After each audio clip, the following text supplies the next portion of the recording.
টাকা থাকলে নাকি বাঘের চোখও পাওয়া যায়, ছোটবেলায় এই প্রবাদ ছিল। মেসি ইন্ডিয়া ট্যুরে আসছিল এবং কলকাতা, দিল্লি, মুম্বাই, হায়দ্রাবাদ এগুলো ঘুরে এসে বাসায় চলে গেছে এবং শেষ মুহূর্তে সে গিয়েছিল আম্বানি পরিবারের কাছে।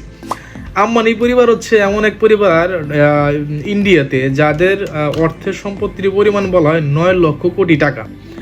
এবং তাদের আপনারা দেখে থাকবেন যে মুকেশ আম্বানির ছেলে অনন্ত আম্বানির বিয়েতে যে কাণ্ডটা ঘটাইলো, যা চাইছে তাই আসছে, যা যেভাবে চাইছে। ইন্টারন্যাশনালি যদি বলি, বিল গেটস থেকে শুরু করে জনসিনা, জুকারবার, তারা আসছে বিয়েতে। রিয়ানা থেকে শুরু করে জাস্টিন বিবার, কিম কার্ডিশিয়ান, তারা তারকা বহুল এই লোকজন তারা আসছিল।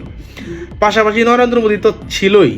আর বলিউডের থেকে যে 3 খান, শাহরুখ, সালমান এবং আমির খান, তাদেরকে এক চেয়ারে বসে 1 কাপ চা খাওয়ানো যায় না, তার বিয়েতে সে আইনা ওই 3 জনকে নাচাইছিল।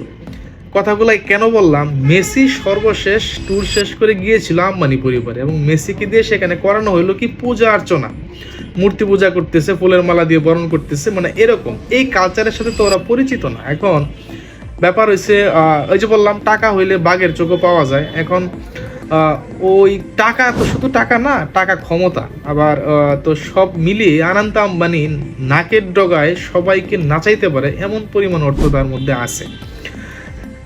মেসিকে পূজা অর্চনা করতেছে বা সাথে দাঁড়িয়ে ডিপল, সুয়ারেজ দেখতেছে বা তারা অংশগ্রহণ করতেছে, মানে বিষয়টা ফুটবলার হিসেবে খুব একটা, আমি অ্যাজ এ ফ্যান হিসেবে যেমন মানে যায় না মনে হয় বিষয়টা এরকম আর কি।